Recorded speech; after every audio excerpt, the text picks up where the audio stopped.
Well, with so much focus placed on the alleged Russian infiltration of our presidential election, another possible threat to our democracy may have slipped through the cracks, and that is China.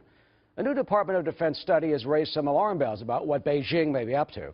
That report discovered the Chinese government is directing investment companies with close ties to invest heavily in American technology startups, mainly firms dealing with sensitive military technology. Well, some fear China may be more after the profits, but some American secrets as well.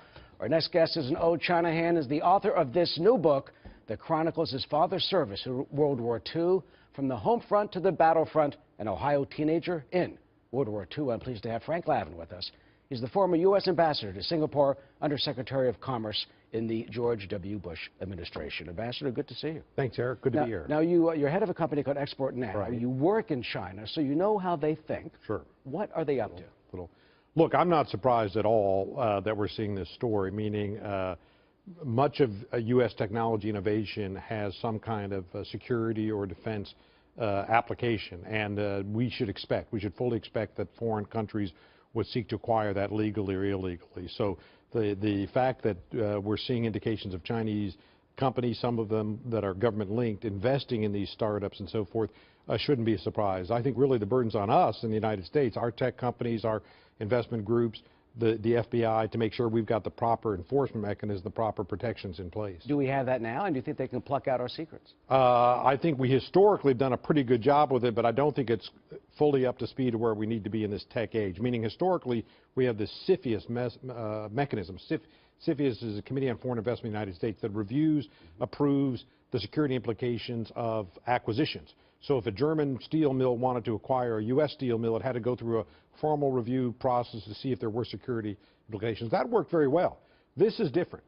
This is just investments in tech companies where people are trying to acquire specialized technology that might have defense application. I don't think we have a full system in place to guard against that. The CFIUS, some are concerned about the Russian uranium ore deal, that the Russians grabbed. So are you confident that we can address this at some point? Yeah, I think so. To protect us. I think so. What we've got to do is broaden the scope of CFIUS so it allows for investment, not just acquisition. We've also got to make sure the FBI is working closely with the tech community people need to be on guard, that if you're getting inquiries and investments from overseas, you need to have a reporting mechanism. You need to get help from people in the intelligence service in the United States to make sure you're not making any mistakes. I mean, well, we got one eye over there looking for what they're doing. What about North Korea? Yeah. I mean, they have protected North Korea at the Security Council all these years.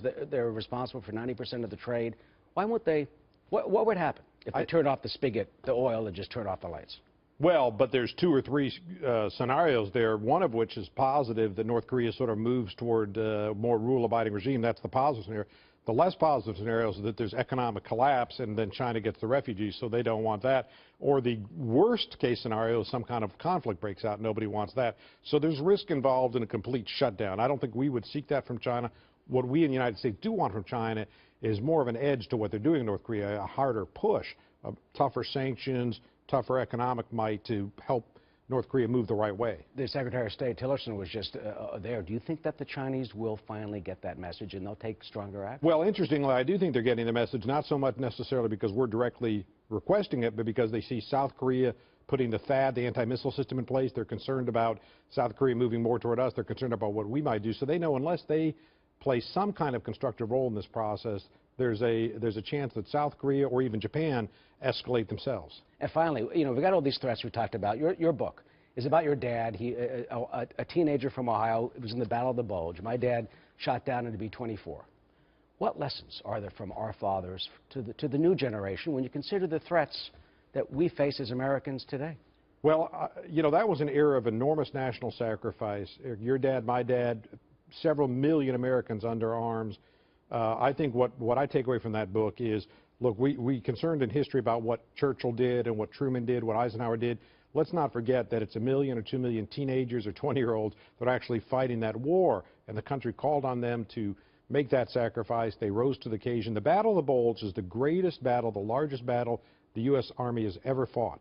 600,000 direct combatants, 400,000 support combatants. I mean, a massive 1 million people in one battle, 20,000 American casualties, 20,000 killed beyond the casualties and 40,000 prisoners.